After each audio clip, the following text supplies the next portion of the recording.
Sugar free आलू अभी नहीं है। अच्छा। उसको क्या करते हैं, ये कोल्ड स्टोर में रखते हैं 10 से 12 डिग्री। शुगर फ्री कोई वैरायटी नहीं है वैरायटी, as such? हाँ, शुगर फ्री वैरायटी है ही नहीं, शुगर फ्री कोई आलू नहीं है। खा तो आप समोसा रहे हैं लेकिन बदनाम आलू हो रहा है। तो आलू को जो है भाई सैलेड के रूप में खाइए, सब्जी के तौर पे बनाइए, भुने हुए आलू खाइए और बॉइल्ड आलू खाइए। जो कुफरी जमुनिया है, इसको हम एज अ सैलेड हम यूज कर सकते हैं। आप कभी कच्चा आलू भी एज अ सैलेड हम उसको इस्तेमाल कर सकते हैं। कुफरी जमुनिया को, हाँ, जिसमें आप कह रहे हैं एंटीऑक्सीडेंट है। एंटीऑक्सीडेंट रिच प्रजाति है, तो हाँ, उसको उसका आप सैलेड के तौर और, पे इस्तेमाल कर और सकते जो हैं। अगर हम बाहर की बात करें, फॉरेन कंट्री की बात करते हैं, तो आलू को एज अ सैलेड खाया जाता है। पश्चिम में जो है प्रति व्यक्ति जो आलू का कंजम्पशन है वो 25 किलो है।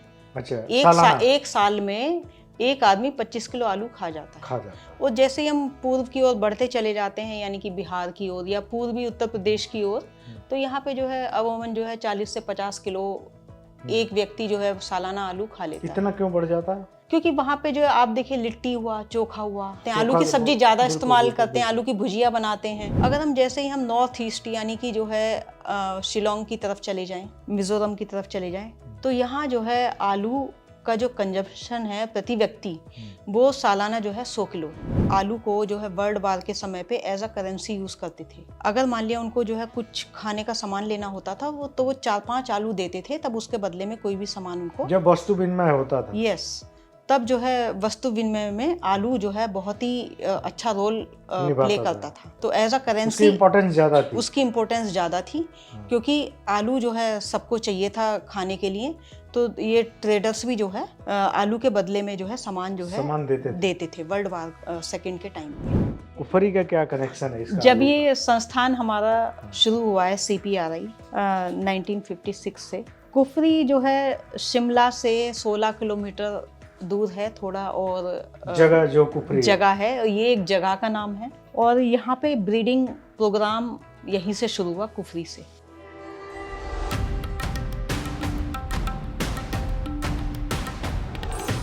क्या आप जानते हैं कि जो सब्जियों का राजा आलू है वो भारत का नहीं है? भारत का नहीं है तो वो कहाँ का है? कहाँ से आया और कैसे भारत के लोगों की ज़िंदगी में इस तरह रच बस गया कि आलू के बिना ऐसा लगता है कि ज़िंदगी अधूरी सी है। आलू के उत्पादन के मामले में भारत अभी दुनिया में दूसरे नंबर पे है और 2050 तक हम कोशिश करेंगे कि ये पहले नंबर पे आ जाए, ऐसी सरकार की मंशा है। कृषि वैज्ञानिक, किसान और पॉलिसी मेकर सब मिलकर इस पे काम कर रहे हैं। अंतर्राष्ट्रीय आलू अनुसंधान केंद्र का एक सेंटर आगरा में खोला जा रहा है। वो आगरा जिसके आसपास का पूरा क्षेत्र जो है आलू उत्पादन के लिए जाना जाता है। हम जहाँ बैठे हैं ये उत्तर प्रदेश है और उत्तर प्रदेश आलू उत्पादन में भारत का नंबर 1 स्टेट है। और आलू के क्षेत्र में बहुत सारी जो है नई चीज़ें आ रही हैं। इसका औद्योगिकरण भी बहुत तेज़ी से हुआ है, नई नई वैरायटी आई हैं। आलू एक वक्त जो है दुनिया में कुपोषण मिटाने का सबसे बड़ा हथियार था और एक वक्त ऐसा था द्वितीय विश्व युद्ध के वक्त में जब आलू करेंसी के तौर पे भी इस्तेमाल होता था।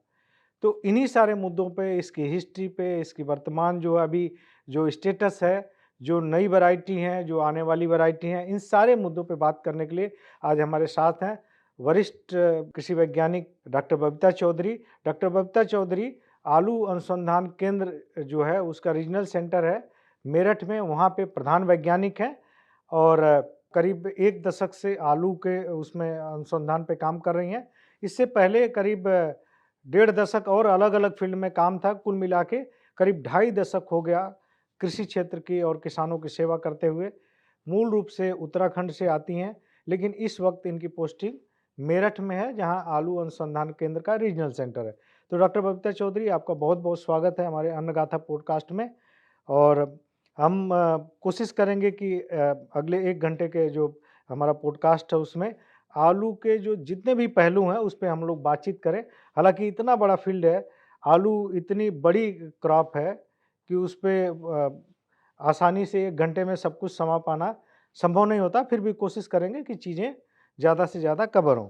शुरुआत मैं यहीं से करना चाहता हूँ कि आलू, जैसा कि मैंने कहा कि आलू यहाँ का मूल रूप से है नहीं। तो आलू एक्चुअली आया कहाँ से, कैसे भारत में आया और कैसे भारत के जो जनमानस है, भारत के लोग हैं, उनकी ज़िंदगी में कैसे इतना रच बस गया आलू? देखिए, आलू जो है सब्जियों का राजा है, ये हम सभी जानते हैं और सभी की थाली में जो है आलू समाहित होता है, चाहे वो अमीर हो, चाहे वो गरीब हो। तो आलू जो है सभी की थाली में हमें देखने मिलता है। अगर मैं बात करूं आज आलू की स्थिति, ये जो है विश्व का जो है दूसरे नंबर पे आलू की फसल आती है, पहले स्थान पे चाइना है और खाद्य फसल दूसरे नंबर पे हमारे आलू आती है। सीरियल को छोड़ दिया जाए सीरियल को छोड़ तो दिया खाद्य जाए फसलों में दूसरे नंबर नंबर पे आती है और इसका जो प्रोडक्शन है करंट, अगर मैं प्रोडक्शन की बात करती हूँ तो 60 मिलियन टन प्रोडक्शन है भारत में। भारत में। अगर मैं इसके इतिहास की बात करती हूँ तो आलू जो है ये दक्षिणी अमेरिका में पेरू है और वहाँ पे जो लेक टिटिकाका है उसके पास एंडीज पर्वत हैं, उसी के पास जो है आलू ये उगाया जाता था। और जैसे जैसे ब्रिटिशर्स थे उनका आगमन हमारे भारत में हुआ, उसी तरह से आलू जो है धीरे धीरे हमारे भारत में फैलना शुरू हो गया। सबसे पहले जब ये ब्रिटिशर्स आए थे, ये जो है इन्होंने नीलगिरी की पहाड़ियों पे आलू उगाना शुरू किया। साउथ में, मतलब साउथ में पहले साउथ में गया और उसके बाद जो है धीरे धीरे जैसे सी रूट से आते थे तो ये कोस्टल एरियाज जितने भी हैं, गुजरात और ये आसाम, इधर भी आलू जो है फैलने लगा और धीरे धीरे उत्तरी पहाड़ियों पे आलू फैल गया। चाहे हम इधर उत्तराखंड की साइड ले लें, हिमाचल प्रदेश को ले लें, लद्दाख ले लें, कश्मीर ले लें, जहाँ जहाँ भी अंग्रेज गए, जहाँ जहाँ अंग्रेज गए अपने साथ वो आलू को लेके चले गए। तो अब इसी तरह से अगर हम देखते जाएं तो हम ये कहेंगे कि आलू 17वीं शताब्दी में हमारे भारत में आया।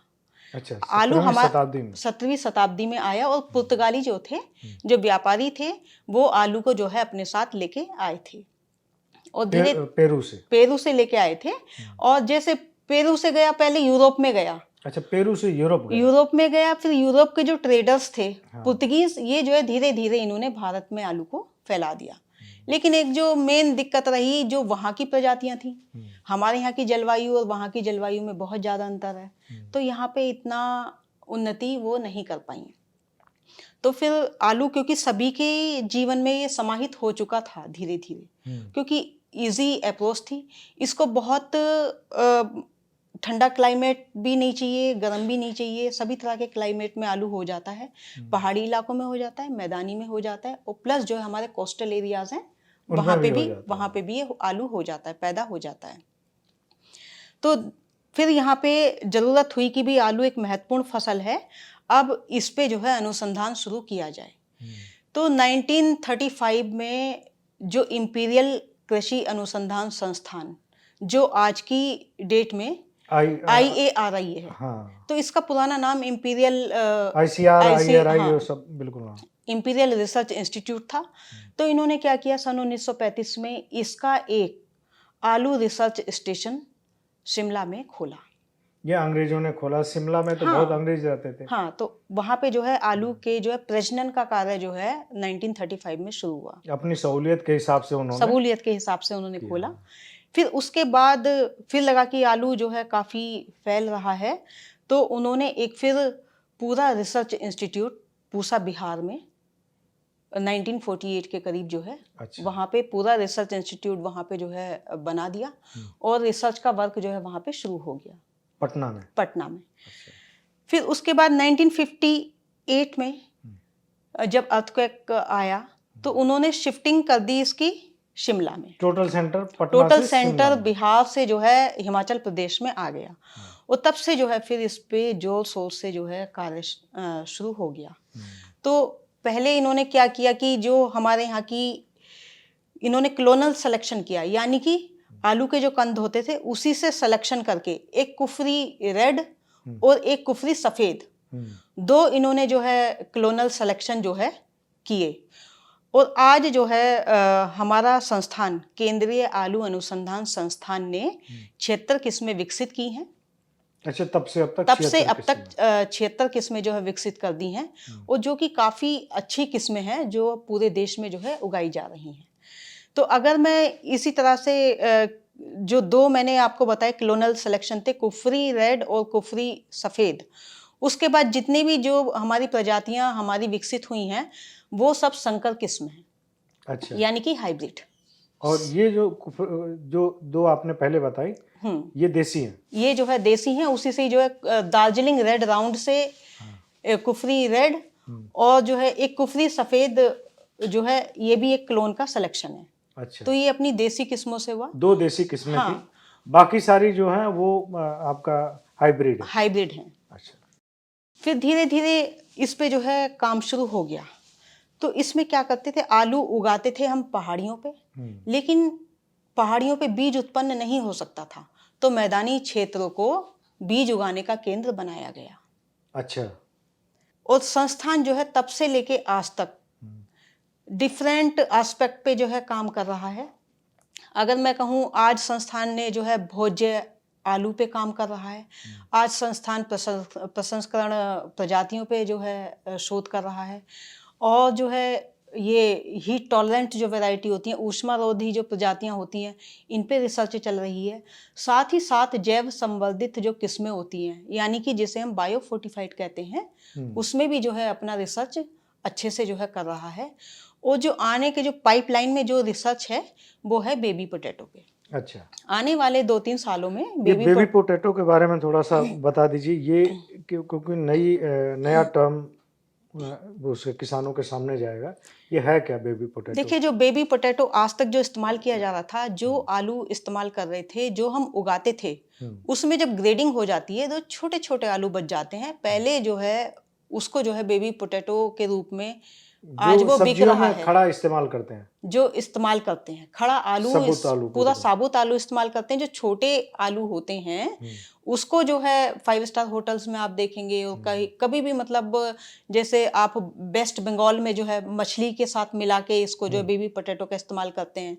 और अगर हम चले जाएं नॉर्थ ईस्ट में, बादामी आलू होता है, छोटा रेड स्किन का होता है, वो बादाम की तरह थोड़ा लंबा होता है। अच्छा, उसको भी जो है समूचा आलू हम मतलब सब्जियों में इस्तेमाल करते हैं बेबी पोटैटो में। तो इस तरह से जो है जिसको अभी हम ग्रेडिंग करके आलू इस्तेमाल करते हैं। दम आलू हम बोलते हैं। दम आलू। आलू में जो है छोटा पोटैटो ही यूज होता है। अब मैं आती हूँ जैव संवर्धित किस्मों नहीं, पर। तो अब उसको अभी तो ग्रेडिंग करके लेते हैं। अभी ग्रेडिंग करके ले रहे हैं, लेकिन हमारा संस्थान जो मतलब इसकी पूरा वैरायटी एक डेवलप कर रहा है जो छोटे साइज का हो। जो अब हमारा संस्थान इसमें काम कर रहा है, जो हमें छांटने की जरूरत नहीं पड़ेगी। जो खेत में हम जैसा हम चाहेंगे उतने ही छोटे साइज का आलू हम खेत में पैदा कर सकेंगे। अच्छा, लेकिन उस पे जो है रिसर्च शोध अभी जारी है। आने वाले 3 साल में हम उसकी 2 वैरायटी हम जो है संस्थान द्वारा जो है वो कर पाएंगे। अच्छा, तो शोध अभी इस पे जो है जारी है। तो इसमें काफ़ी कई जगह हमने देखा है कि मार्केट में, और कि वो अलग छोटे आलू के अलग पोटली बना के रखे रहते हैं। वो ग्रेडिंग करके हाँ, जो वो है ग्रेडिंग करके जो है रखा जाता है। लेकिन अब वो उस पे पूरी वैरायटी आएगी, पूरी और वैरायटी उसमें आएगी। ग्रेडिंग करने की जरूरत नहीं है। ग्रेडिंग करने की जरूरत नहीं है। और संस्थान से जो उसी है दम आलू के पर्पज से या स्पेशल सब्जी कोई बनानी है उसके पर्पज से आपका पूरा वो आएगा। यस, पूरा ही जो है उस पर रिसर्च जारी है। और देखिए, कोई भी अगर हम किस्म हम विकसित करते हैं तो कोई भी किस्म को विकसित करने में 10 से 12 साल लग जाता है। अगर आज हम सुन रहे हैं कि हमारे केंद्रीय आलू अनुसंधान संस्थान ने 76 प्रजातियां जो है विकसित कर दी गई हैं, तो 76 आज होगी, तो सोचो कि कितने मतलब वर्ष पूर्व जो है ये कार्य जो है प्रजनन का जो है चल रहा है। तो और आगे भी जो है हमारे संस्थान द्वारा जो है नई नई चीज़ों पे, तकनीकों पे जो है रिसर्च जो है चलता रहेगा। अभी कितने डॉक्टर साहब, अभी कितने तरह के, कितने कलर के अभी आलू हैं? जैसा कि अभी देखते हैं हम सिर्फ क्रीम कलर वाला आलू आता है, जनरल वही है, लेकिन बाजार में कुछ जगहों पे, बहुत कम जगहों पे हालांकि देखने को मिलता है, बैगनी वाला आलू आने लगा। उसके अलावा भी और कलर भी आ रहे हैं। और क्या ये आने वाले दिनों में ये जो क्रीम कलर वाला आलू है रिप्लेस हो जाएगा? क्या आगे का किस तरह का आलू का काम चल रहा है इसमें? देखिए, रिप्लेसमेंट का तो हम एकदम कह नहीं सकते, क्योंकि जो है भारत जो है, हमारे यहाँ के लोग हैं, कोई भी, हम भी अगर हम भी हैं तो कोई भी चीज़ हम जब तक नहीं एक्सेप्ट कर पाते हैं, जब तक उसका व्यापक रूप से जो है फैलाव नहीं हो जाता है। तो रेड, ये चॉइस होती है आदमी की कि वो सफ़ेद छिलके वाले आलू खा रहा है या रेड छिलके वाले खा रहा है। अभी जैसे पर्पल, अभी नई वैरायटी हमारी कुफरी जमुनिया ये आई है, जो बाहर से तो पर्पल है, हाँ। लेकिन ये इसका जो गूदा है अंदर से हाँ, वो भी अंदर जो है पर्पल है, अच्छा वो भी पर्पल है। वो भी पर्पल है। अच्छा तो इसको जो है लोगों को धीरे धीरे एक्सेप्ट करने में, हर एक की थाली में आने में थोड़ा समय लगेगा। अंतर क्या है उसमें, उसकी क्वालिटी में? उसकी क्वालिटी में ये कि एंथोसाइनिन यानी कि एंथोसाइनिन रिच आलू है और एंटीऑक्सीडेंट रिच है। एंटीऑक्सीडेंट में जो है दो चीज़ें आती हैं, एंथोसाइनिन आती है और कैरोटीनॉइड्स। तो इसका दोनों क्या की जो है आम आदमी के लिए बेनिफिट क्या है? जो जो जैसे मान लीजिए कि आप बता रहे हैं कि इसमें एंटीऑक्सीडेंट है। एंटीऑक्सीडेंट तो बहुत पॉपुलर है कि भाई बहुत आपकी सेहत के लिए अच्छा है। सेहत के लिए लेकिन अच्छा जो होता है। दूसरे दो चीज़ें आपने बताई हैं उसका क्या है? एंथोसाइनिन एंड कैरोटीनॉइड यानी कि एंटीऑक्सीडेंट, वो भी दोनों मिलके एंटीऑक्सीडेंट ही? एंटीऑक्सीडेंट है। तो उसमें ओके। अगर कोई भी कलरफुल चीज है, हम्म जैसे आपने कैप्सिकम भी देखी होगी, हम्म शिमला मिर्च आपको येलो भी मिलेगी, रेड भी मिलेगी, ग्रीन भी बिल्कुल मिलेगी। बिल्कुल हाँ जो भी चीज, कैरेट है, कैरेट भी आपको रेड मिलेगी, हाँ थोड़ा ऑरेंज एलुस और येलोइश भी मिलेगी, हाँ ऑरेंज भी मिलेगी। बिल्कुल तो जितना कलरफुल रिच सब्जियां होती हैं उनमें एंटीऑक्सीडेंट ज़्यादा एंटीऑक्सीडेंट ज्यादा होता है। हाँ और जब एंटीऑक्सीडेंट होता है तो एंटीऑक्सीडेंट एंथोसाइनिन और कैरोटीनॉइड से मिलकर ये अच्छा बना, उसी से मिलके उसी बनता से है। मिलके ओके बनता है, तब हम उनको एंटीऑक्सीडेंट रिच जो है वो कह पाते कहते हैं। हैं और फाइटोन्यूट्रिएंट उसमें होते हैं। तो ये जो कुफरी जमुनिया जो आप बता रही हैं जिसका आपका छिलका बैंगनी है और लेकिन अंदर से वही है, सफ़ेद ही है वो? नहीं, अंदर हाँ से पर्पल है, अच्छा अंदर से पर्पल अंदर है। से भी पर्पल है। हाँ और इसमें मैंने बताया एंटीऑक्सीडेंट रिच है, तो ये हमारे लिए मतलब सेहत के लिए जो अच्छा पोषण जो जो है नॉर्मल प्रदान करेगी, उससे है आलू से वो बेहतर है। बेहतर है। अच्छा लेकिन और कौन कौन सा कलर आ गया है? अभी मैं आपको अगर मैं जैव संवर्धित किस्मों के बारे में बताऊं तो एक तो लाल छिलके वाली हमारे यहाँ पे जो है प्रजाति बनाई है कुफरी मानिक। कुफरी मानिक मानिक अच्छा जो सबसे पहले आई कुफरी नीलकंठ, अच्छा वो 2018 में जो है विकसित की गई है कुफरी नीलकंठ। और जो इसके कंद हैं वो बाहर से बैंगनी कलर के हैं और अंदर से जो इसका गूदा है वो जो है येलो कलर का है। और ये एक अंडाकार आकार का जो है आलू है और इसमें आलू में भी आंखें होती हैं। तो इसका बहुत महत्व होता है कि डीप हैं यानी कि उथली हैं, तो इसकी आंखें जो है उथली हैं और एंटीऑक्सीडेंट रिच है। इसमें एंथोसाइनिन और कैरोटीनॉइड की मात्रा जो है अधिक है। अच्छा वो जो इसका उत्पादन होता है वो जो है 35 से 40 टन प्रति हेक्टेयर होता है। और रेड वाला जो बता और रही हैं? रेड वाला है कुफरी मानिक। कुफरी मानिक जो है 2021 में जो है हमारे संस्थान द्वारा जारी की गई किस्म है। और इसमें जो है एंथोसाइनिन और कैरोटीनॉइड्स तो है और साथ ही साथ आयरन और जिंक भी है। अच्छा तो ये आयरन नॉर्मल आलू में नहीं है? नॉर्मल आलू में कम होता है, कम होता है मतलब और लेकिन इसमें जो है थोड़ा अच्छा है। ये बायो फोर्टिफाइड है? ये भी बायो फोर्टिफाइड जैव संवर्धित जो है प्रजाति है। ओके और अगर मैं तीसरी पे आती हूँ, अभी हाल में सन 2024 में कुफरी जमुनिया जिसका मैंने अभी जिक्र किया था, और साथ ही कुफरी रतन।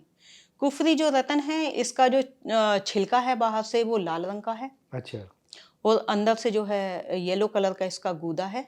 और इसमें एंटीऑक्सीडेंट के साथ साथ आयरन और जिंक की मात्रा भी अच्छी है जो कि हमारी सेहत के लिए अच्छा है। और इसके कंद अंडाकार के होते हैं और आंखें इसकी उथली होती हैं और जो है 35 से 40 टन इसकी जो है प्रति हेक्टेयर पैदावार है। तो कुल मिला के आलू जो है पहले तो ये था कि भूख मिटाने का एक हथियार बना आलू कि लोगों का पेट भरे, जब भारत अभी 60 से पहले के दौर में था।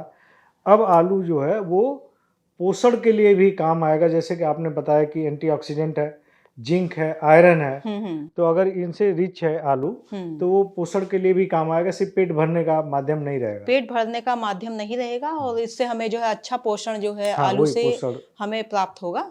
और बस यही है कि पहले भाई सफेद छिलके की जो है प्रजातियां होती थी, तो अब मैं थोड़ा आपको बताना चाहूंगी कि कौन कौन सी प्रजातियां हमारे यहाँ पे हैं। अगर मैं भोजी आलू की बात करती हूँ, जो सब्जियों के लिए जो सब्जियों के लिए हम इस्तेमाल करते हैं, ये सबके लिए अलग अलग है। देखिए चिप्स के लिए अलग होता है, सब्जियों के लिए अलग होता है, अलग अलग चीज़ों के लिए अलग अलग आलू है। तो अगर मैं बात करती हूँ भोजे आलू की, तो भोजे आलू की जो हमारी बहुत ही प्रचलित प्रजाति है कुफरी बहार। कुफरी बहार और जो है कुफरी पुखराज, कुफरी सूर्या, कुफरी आनंद, कुफरी चंद्रमुखी, कुफरी लोहित और कुफरी रतन, ये हमारी जो है भोज्य आलू में इस्तेमाल होती हैं। और मैं बात करती हूँ अगर प्रोसेसिंग की, तो प्रोसेसिंग की यानी कि प्रसंस्करण की जो प्रजातियां होती हैं, उसके लिए चिप्सोना एक सीरीज चली है, चिप्सोना 1, चिप्सोना 3, चिप्सोना 4, चिप्सोना 5। और अभी जो है हाल में ही हमारे संस्थान ने 2024 में चिप भारत 1 और चिप भारत 2, इसमें क्या खास है? चिप भारत 2 जो है ये फ्लेक्स के लिए, अच्छा और जो है फ्रेंच फ्राइज के लिए ये वैरायटी हमारी विकसित की गई है। अच्छा, कुफरी लंबा होगा ये तो। ये, और इसका क्या है, इसके जो कंद होते हैं वो लंबाकार के होते हैं। और इसमें जो ड्राई मैटर होता है, जो प्रसंस्करण की जो प्रजातियां होती हैं, इसमें हम देखते हैं कि ड्राई मैटर कितना है। सभी प्रसंस्करण की वैरायटियों में जो है ड्राई मैटर आपका 20 से जो है ज़्यादा होना चाहिए। अगर 20 से ज़्यादा होता है तो उसके चिप्स उतने ही जो है सफ़ेद बनते हैं। अच्छा और जो अपकारक शर्करा होती है वो 150 मिलीग्राम से जो है तक होनी चाहिए, और 100 ग्राम प्रति ताज़ा आलू के भार के बराबर। और जितना ड्राई मैटर ज़्यादा होगा उतना ही चिप्स आपका सफ़ेद बनेगा, और फ्रेंच फ्राइज भी सफ़ेद बनेगा। अच्छा बनेगा वो। तो कुफरी हिमसोना है, कुफरी फ्राई सोना है। ये जैसे फ्राई सोना, ये फ्रेंच फ्राइज की जो है प्रचलित वैरायटी है। और जितने अगर कंद लंबे होंगे प्रोसेसिंग वाली प्रजातियों में, तो उतना ही जो आपका फ्रेंच फ्राइज अच्छा बनेगा। और प्रोसेसिंग की अभी मैंने आपको ये बताया है। और अब मैं आपको जैव संवर्धित वाली मैंने आपको बता दी है, कुफरी जमुनिया, मानिक रतन और नीलकंठ। अब मैं जाऊंगी ऊष्मारोधी प्रजातियां। हमारे क्लाइमेट चेंज को, ये क्लाइमेट चेंज को जो है अपना रिप्रेजेंट करती हैं। जो भी गर्म स्थान है वहाँ पर जो है जहाँ पे तापमान जो है अधिक रहता है, राजस्थान वाला इलाका ले लीजिए, उड़ीसा वाला इलाका आप ले लीजिए, तो यहाँ के लिए भी हमारे यहाँ से प्रजातियाँ जो है विकसित की गई हैं। अगर मैं बात करूँ तो सबसे पहले कुफरी सूर्या जो प्रजाति है वो विकसित की गई थी। इसके जो कंद होते हैं वो लंबाकार होते हैं, और अंदर से जो गूदा है वो पीले रंग का होता है। और ये जो है 70 से 80 दिन में प्रजाति ये तैयार हो जाती है। इसको हम मतलब अग्रिम उसमें लगाते हैं मौसम में, जैसे कि सितंबर में हम लगाएंगे तो इसकी उपज जो है 25 से 30 कुंटल प्रति हेक्टेयर हमें मिल जाती है। अगर मैं कुफरी सूर्या के बाद आती हूँ तो उसके बाद जो है कुफरी किरण, कुफरी भास्कर, और अभी 2024 में अभी रिलीज हुई है कुफरी तेजस। तो ये हमारी जो प्रजातियां हैं ऊष्मारोधी प्रजातियां हैं, और ये जो है थोड़ा गर्म स्थानों जो पे हो सकती गर्म हैं, जलवायु में जो है हो सकती ये है। अच्छी जो है उपज देती हैं। अच्छा, हाईएस्ट अभी उपज देने वाली कौन सी वैरायटी है आलू की? देखिए, हाईएस्ट जो उपज की अगर हम बात करते हैं तो हमारे संस्थान ने प्रजाति विकसित की है कुफरी मोहन।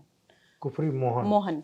तो ये जो है मध्यम अवधि में जो लगाई जाती हैं, मध्यम अवधि की जो हमारी होती है, कुफरी बहार है और कुफरी। कितना प्रोडक्शन है इसका, कुफरी मोहन का? देखिए, कुफरी मोहन का जो हम जो है हम कहते हैं जो है 40 से 45 टन के बीच में है। अच्छा, लेकिन फार्मर के यहाँ जाके ये 50 टन तक जो है 50 टन भी प्रोडक्शन इसका कर रही है, प्रति हेक्टेयर कर रही हैं। और डिमांड में जो है मोहन अभी ज़्यादा है, मतलब 500 क्विंटल। यस, 500 क्विंटल तक जी।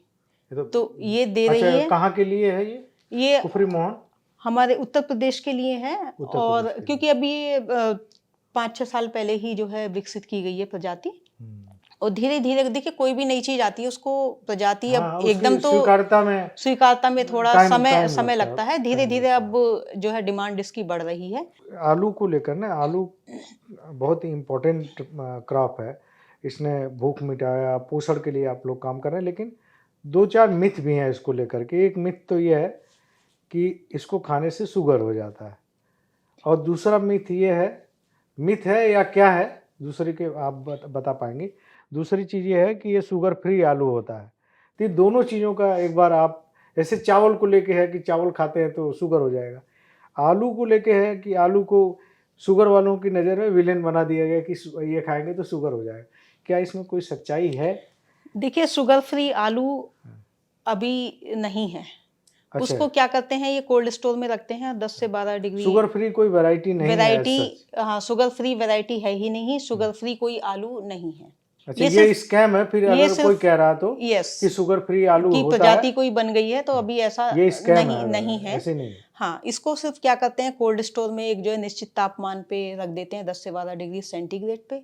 तो उतने में क्या होता है, जो उसका स्टार्च होता है वो शुगर में कन्वर्ट नहीं होता है। अच्छा, 10 से 12 डिग्री सेंटीग्रेड में हाँ, है अगर तो जो आलू में जो स्टार्च होता है, आलू में कार्बोहाइड्रेट होता है, कार्बोहाइड्रेट में स्टार्च होता है, स्टार्च जो है शुगर में कन्वर्ट नहीं होता है।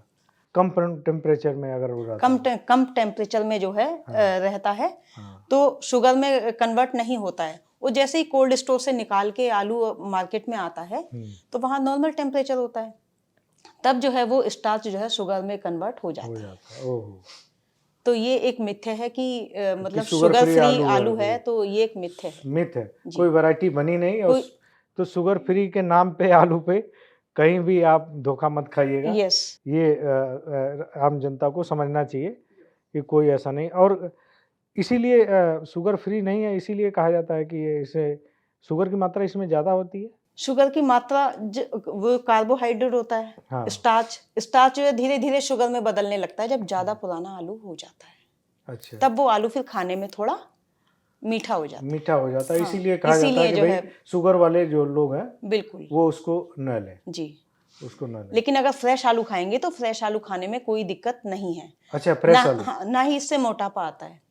अगर हाँ, कहते हैं ये कि भी एक मिथ है अगर इसका। कहते हैं कि आलू खाने से मोटापा होता है, मोटापा तब आएगा जब आप रोज आलू के पराठे खाएंगे, क्योंकि उसमें आप पराठे में फिर तेल ऐड होगा, तेल ऐड होने पे उसका टोटल वही चेंज हो गया, टेस्ट ही चेंज हो गया, टेस्ट चेंज होगा, है ना। और उसकी फॉर्म चेंज हो गई। आलू की फॉर्म है, आप बॉइल्ड आलू खाइए, या फिर आलू एज अ भून के। सैलेड खाइए, या फिर भुना हुआ खाइए, क्योंकि उसके छिकल जो होता है उसमें भी तो सारी चीजें होती हैं, न्यूट्रिएंट होते हैं। अच्छा, तो इसीलिए जो है भाई, अगर आप समोसे में खाएंगे, भाई समोसा तो पूरा तल दिया गया, तो वहां फिर फैट आपका आ गया है, मैदा में फैट है मैदा खतरनाक, फिर है उसके ना। साथ फैट का फिर मिक्सर। फैट, और फिर जो है पोटैटो अंदर है, तो फिर खा तो आप समोसा रहे हैं, लेकिन बदनाम आलू हो रहा बदनाम आलू हो रहा है ना।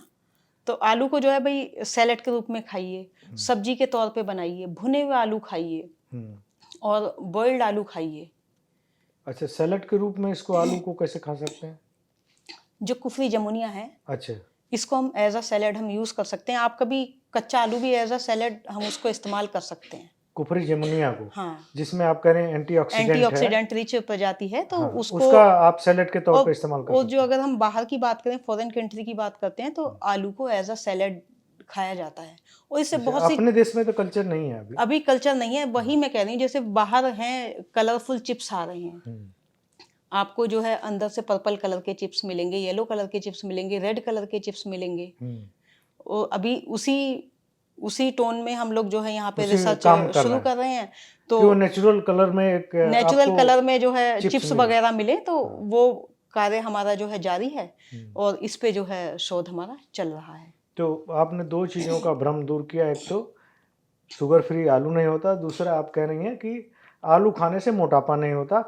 उसका स्वभाव अगर आप बदल दे रहे हैं तेल में डाल के, या मैदे के साथ मिला के, या आलू के पराठे लगातार खा रहे हैं, तो उससे हो सकता है। फिर उसमें आलू की कोई गलती नहीं है, आलू की गलती नहीं है। अच्छा। और एक मैं और आपको एक रोचक तथ्य बताती हूँ कि जो है, अब मैं बताऊंगी कि मनुष्य के लिए आलू मतलब हम लोग कितना इस्तेमाल करते हैं। हाँ, मैं वही पूछने जा रहा था जी कि ये आलू को लेके इतने सारे भ्रम के बीच में आलू जो है, कोई भी जो इंसान है उससे दूर रह नहीं पाता है।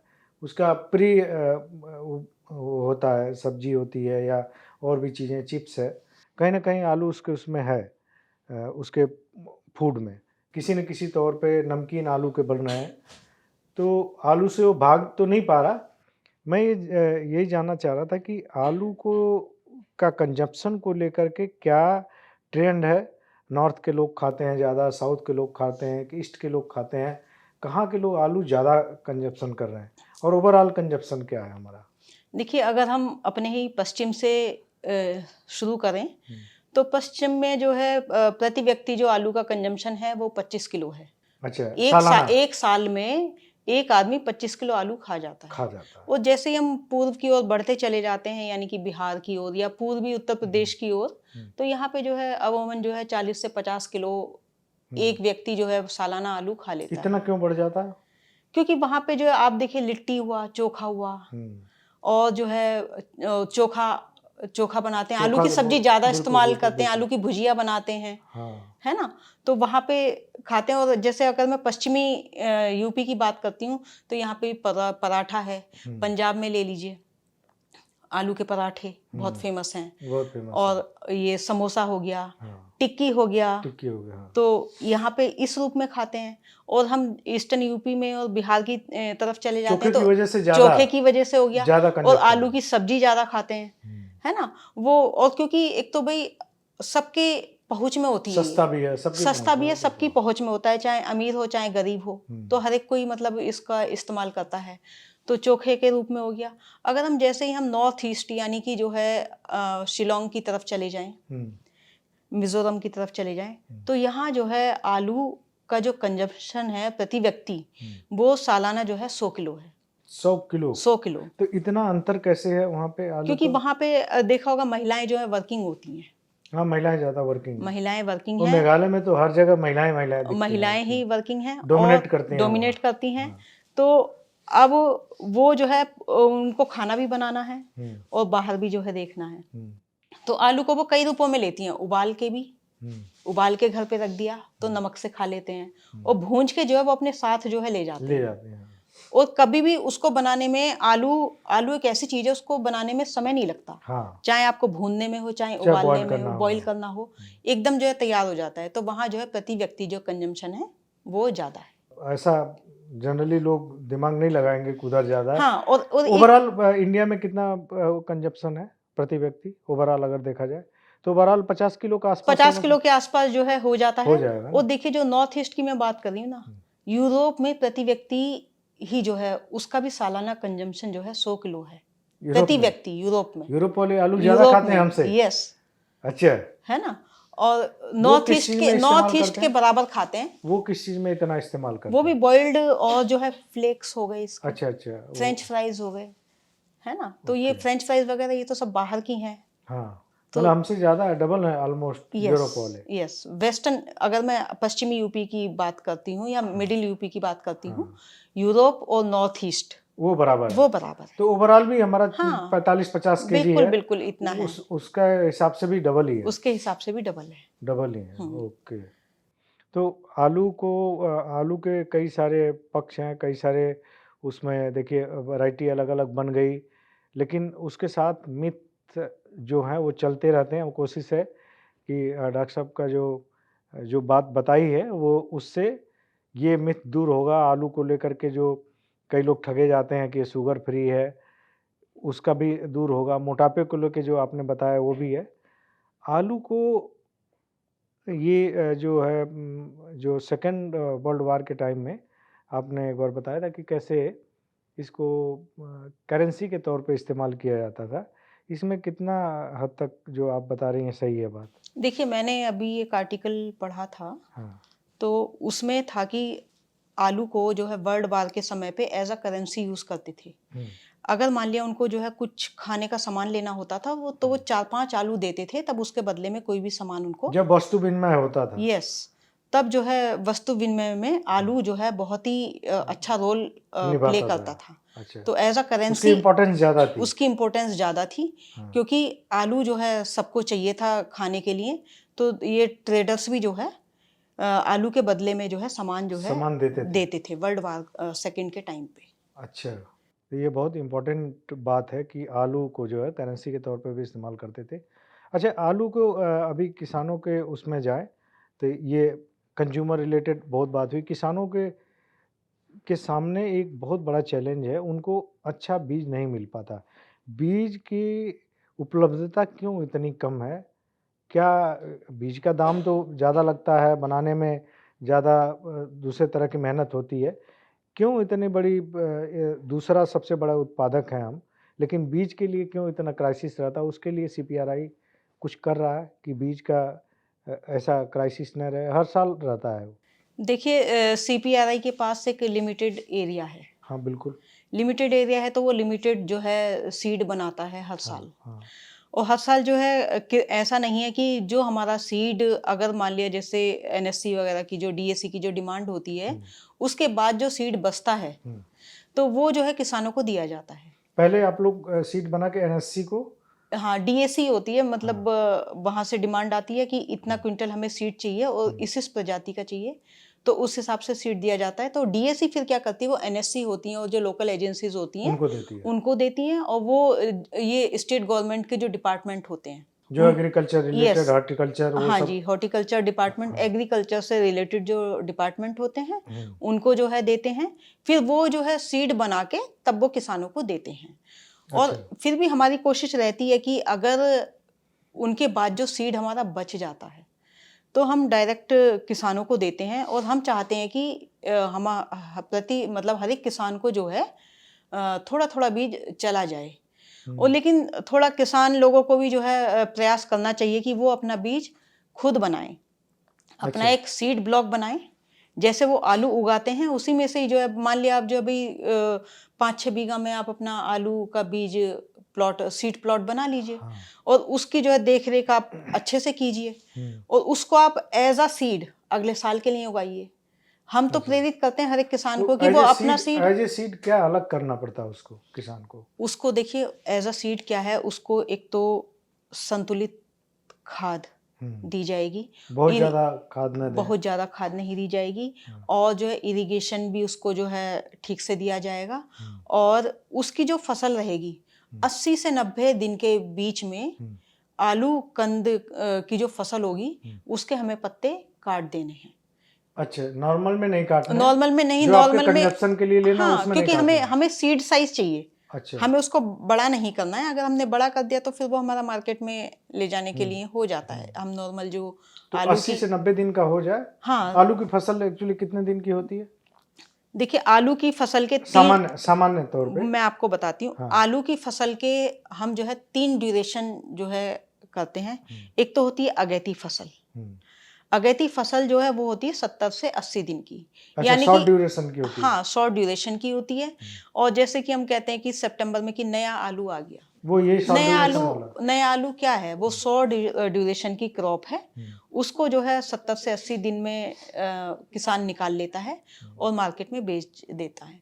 उसकी उपज जो है कम होती है लेकिन उसका भाव जो है अच्छा मिल जाता है, क्योंकि इस टाइम पे जो है नया आलू आता है, लोग नया नया आलू लेना आता है, चाहते हैं, त्योहार के भी मौसम वगैरह जिसमें होते स्टार्च हैं। कम रहता है। हाँ, और उपज भी जो है कम रहती है।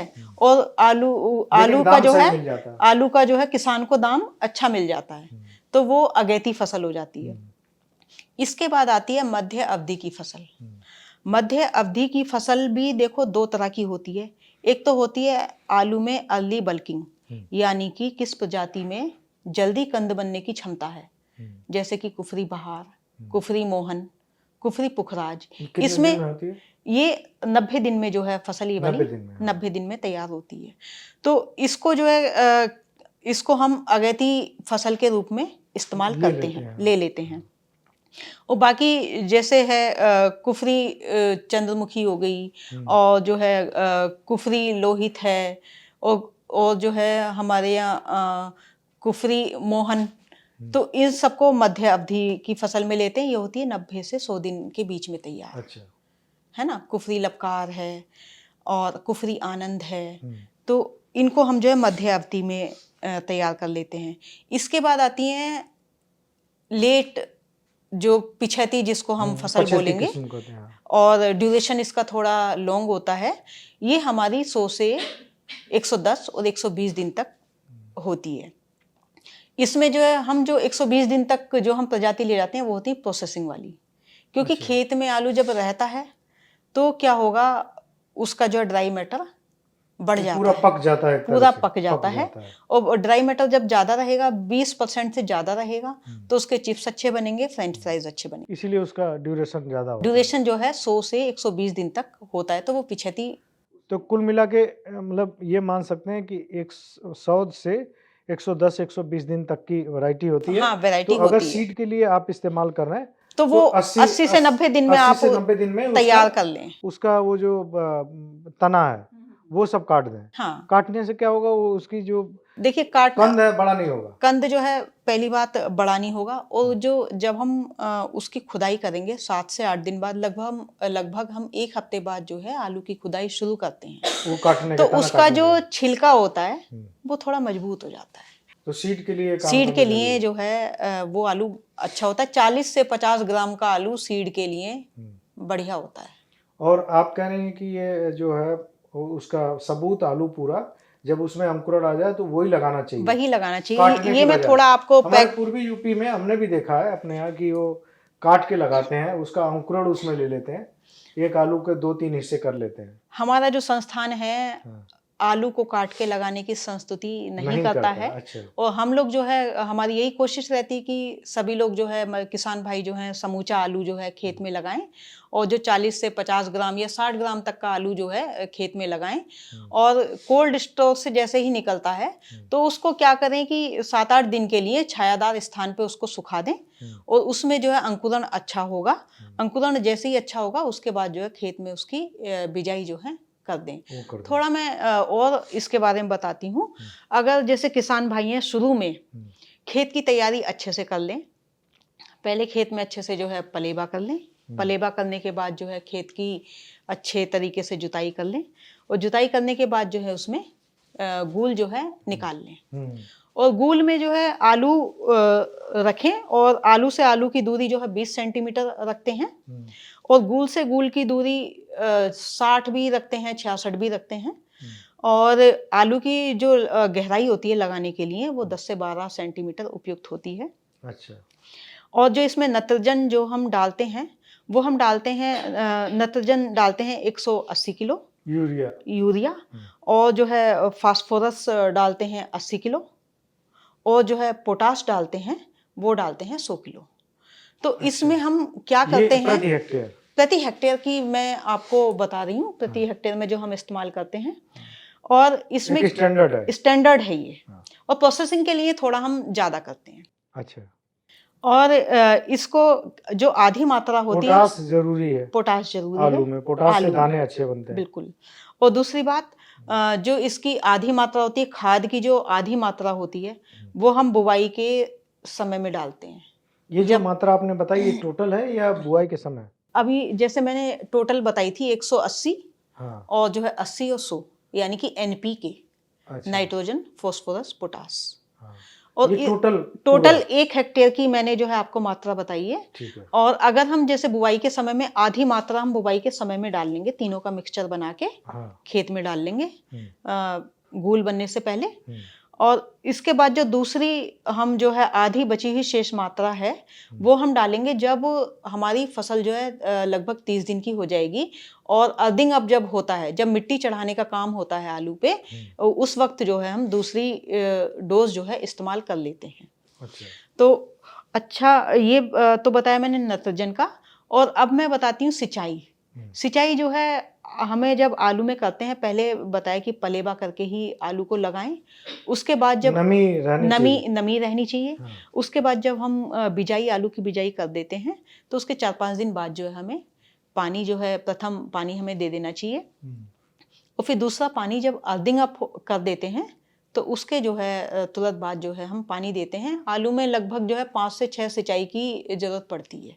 अच्छा। हाँ, और जो सिंचाई देते हुए किसान भाई ये थोड़ा ध्यान रखें, आलू की जो गूल होगी वो ऊपर तक ना भरें, उसको जो है आधी, पानी पर्याप्त लगता है आलू में, पानी पर्याप्त लगता है, और जो है आधी गूल तक ही पानी दें, क्योंकि ऊपर तक जो है जड़ों तक आलू के ट्यूबर तक पहुंचने में नमी जो है, सीलन धीरे धीरे जो है आ जाएगी, और जमाव जो है आलू का अच्छा हो जाएगा। और जो खर पतवार का जो नियंत्रण है वो भी जो है उसमें अच्छे से जो है कर लें। और एक रोगिंग हमें जरूर करनी चाहिए, यानी कि जो अवांछित पौधे होते हैं उन्हें हमें निकाल देना चाहिए, यानी कि रोग ग्रसित पौधे हैं उनको हमें निकाल देना चाहिए। और इस तरह से घास, खरपतवार ये सब निकाल के जो है तब हमें अच्छी पैदावार होगी।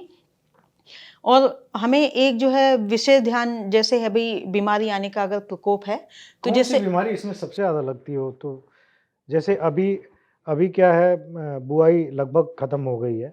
अब सबसे बड़ा खतरा एक तो पाला का आता है, वो बहुत कॉमन है। पाला जो ठंड बहुत भीषण पड़ती है तब हो जाता है। इसके अलावा आलू के लिए सबसे बड़ा दुश्मन कौन है बीमारी के तौर पे, देखिए और आलू, क्या उसका समाधान है?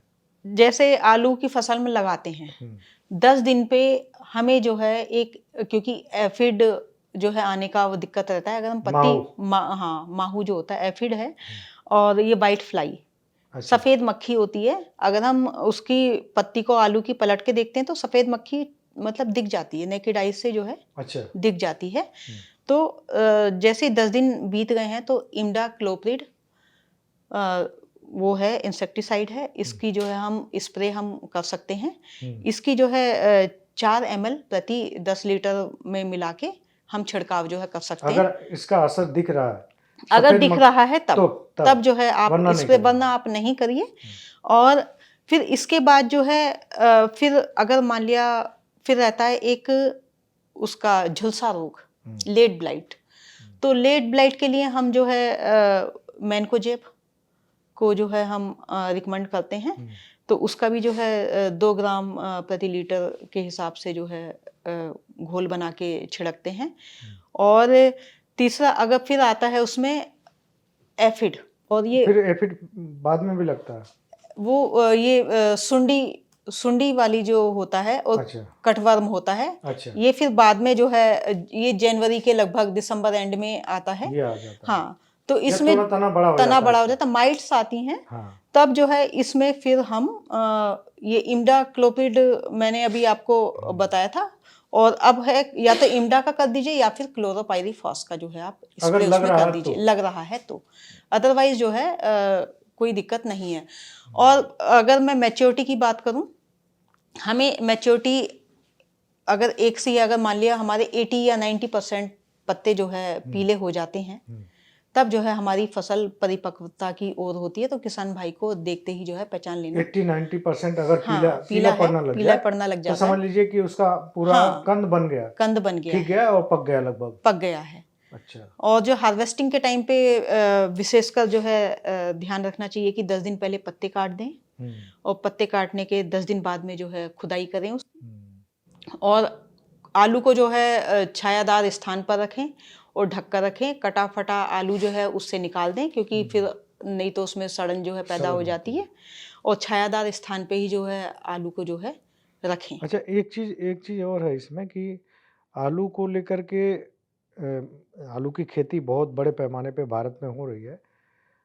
आलू का जो सबसे बड़ा चैलेंज है कि वो अगर कोल्ड स्टोर उसको ना मिले तो बहुत जल्दी उसमें सड़न आती है। सड़न की बात की, कोई ऐसी वैरायटी डेवलप हो रही है जिसकी ड्यूरेबिलिटी ज़्यादा है, जो ज़्यादा दिन तक बिना उसके रह सकती है, जो यूपी का, बिहार का, जो इधर मध्य भारत का टेम्परेचर है इसमें?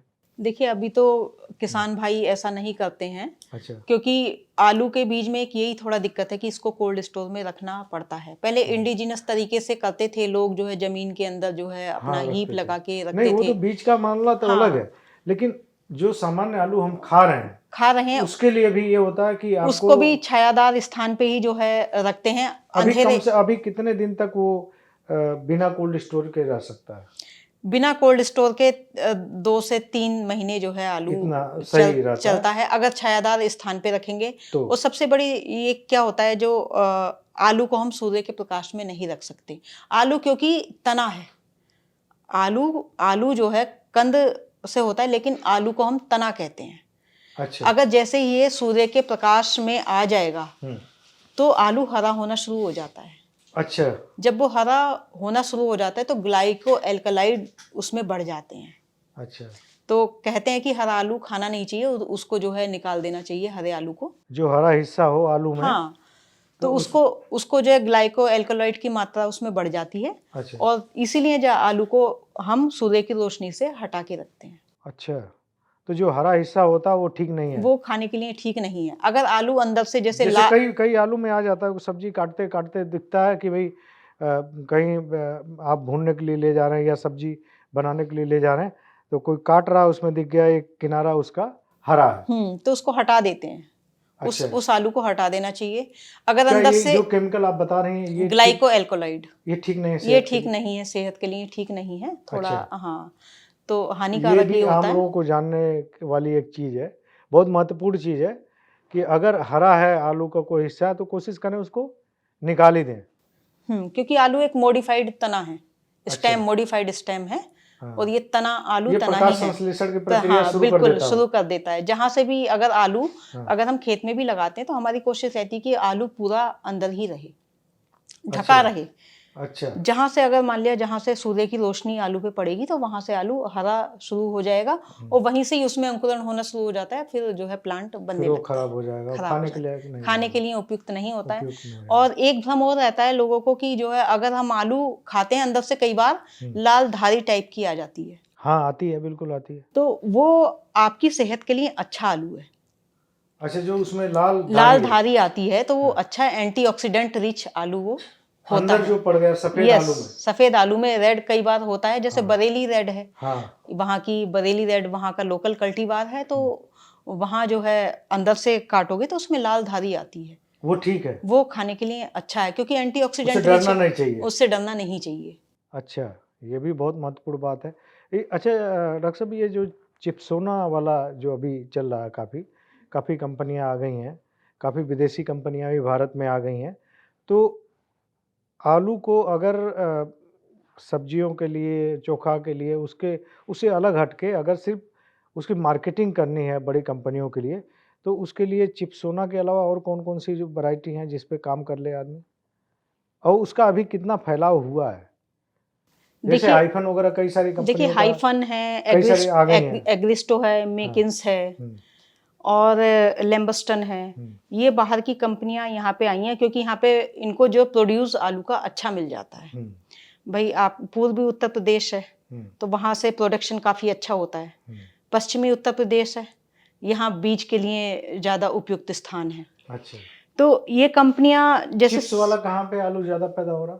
चिप्स वाला जो है गुजरात में, अच्छा, चिप्स वाला गुजरात में हो रहा? गुजरात में एस्कॉन बालाजी है और ये हल्दीराम है। हुँ, ये सब बड़े बड़े आलू की भुजिया बना रहे हैं, हुँ, है ना। आलू से काफ़ी जो है पदार्थ बना रहे हैं, फ्रेंच फ्राइज बना रहे हैं, हुँ, और जो है आलू से जो है दलिया भी बनता है, हुँ, आलू के फ्लेक्स भी बनते हैं। हुँ, तो और जो ये जितनी भी कंपनी है फ्रोजन पोटैटो को एक्सपोर्ट करती हैं, अच्छा, और साथ ही साथ जो है ये रॉ पोटैटो भी काफ़ी एक्सपोर्ट जो है कंपनियां कर रही हैं। हुँ, अब ये जो कंपनी है भाई, चाहे सेंटाना का इस्तेमाल करें चाहे एलआर का इस्तेमाल करें, साथ ही ये जो हमारे यहाँ की प्रजातियां हैं इनको भी जो है इस्तेमाल करती हैं, और किसानों से जो है हिमसोना है और जो है चिप्सोना 3 है, चिप्सोना 1 है, ये आलू भी जो है किसानों से लेती हैं, हुँ। और इसका जो है सप्लाई बाहर फ्रोजन फूड के रूप में करती हैं। तो बहुत ज़्यादा अभी तो इसका एरिया नहीं बढ़ा होगा,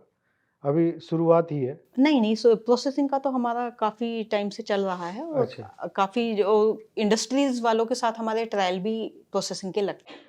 अच्छा ट्रायल भी होते हैं? हाँ जी, ट्रायल भी कंडक्ट इंडस्ट्रीज़ के साथ जो है किए जा रहे हैं। अच्छा, और जैसे चिप्सोना 5 है, तो इनके साथ तो लाइसेंसिंग हम लोग करते हैं, और कई लाइसेंस जो है हमारे यहाँ से हो चुके हैं।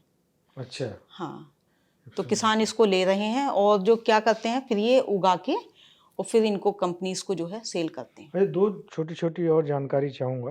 तो एक तो ये ज़्यादातर जो आलू की वैरायटी है उसमें कुफरी क्यों आया? कुफरी कुफरी शब्द क्यों आया? ये काफ़ी देर से दिमाग में आ रही बात कि कुफरी ही क्यों आया? कुफरी देखिए, का क्या कनेक्शन है इसका जब आलू का? ये संस्थान हमारा हाँ, शुरू हुआ है सीपीआरआई हाँ, 1956 से, हुँ, कुफरी जो है शिमला से 16 किलोमीटर दूर है थोड़ा, और जगह जो कुफरी है। जगह है, ये एक जगह का नाम है, हाँ, और यहाँ पे ब्रीडिंग प्रोग्राम यहीं से शुरू हुआ, कुफरी से, आलू का भारत में? भारत में।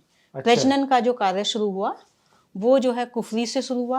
हाँ, क्या होता था पहले, हमारे यहाँ मैदानी क्षेत्र में हुँ, आलू में फूल नहीं आता था, अच्छा, तो क्या करते थे, क्योंकि उसको आलू के फूल आने के लिए प्रकाश की अवधि ज़्यादा चाहिए, 14 से 16 घंटे, हुँ, जो कि यहाँ पे होती नहीं थी। हुँ, और पहाड़ में जो है लंबी अवधि प्रकाश की होती थी तो वहाँ पे जो है फूल वहाँ पे आ जाते थे, और जब फूल आ जाते थे तो प्रजनन का कार्य जो है बड़ी आसानी से वहाँ पे हो जाता था।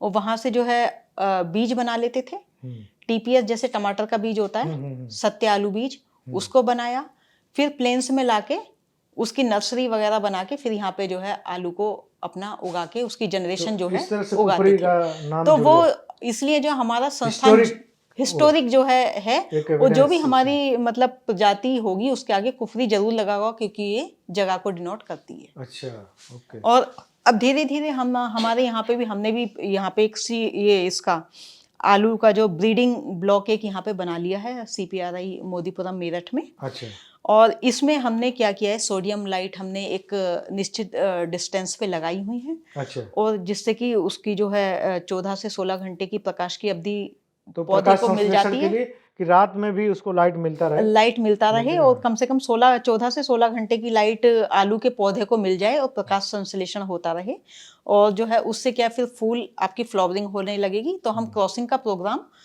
कुफरी तो होता ही है, साथ के साथ तो ये हम जरूरी यहाँ पे नहीं भी है कि करते हैं। लाइटिंग में जरूरी नहीं है कि सूरज की रोशनी से ही हो, हाँ कोई जी, भी रोशनी हो सकती है, आर्टिफिशियल लाइट से जो है, उससे हाँ भी जी, प्रकाश संश्लेषण हाँ वो अपना उसमें एक वॉट भोजन का, बना लेता है।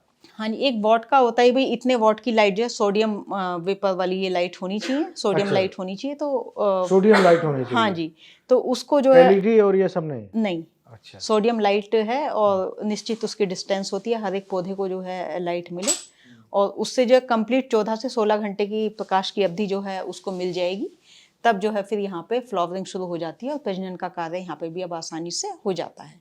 और जिनमें यहाँ पे फ्लावरिंग नहीं होती है, फिर उसको हम मटेरियल को जो है वहाँ पे हम मई में भेज देते हैं, और वहाँ पे फिर फ्लावरिंग हो जाता है। होके वहाँ पे प्रजनन का कार्य शुरू हो जाता है।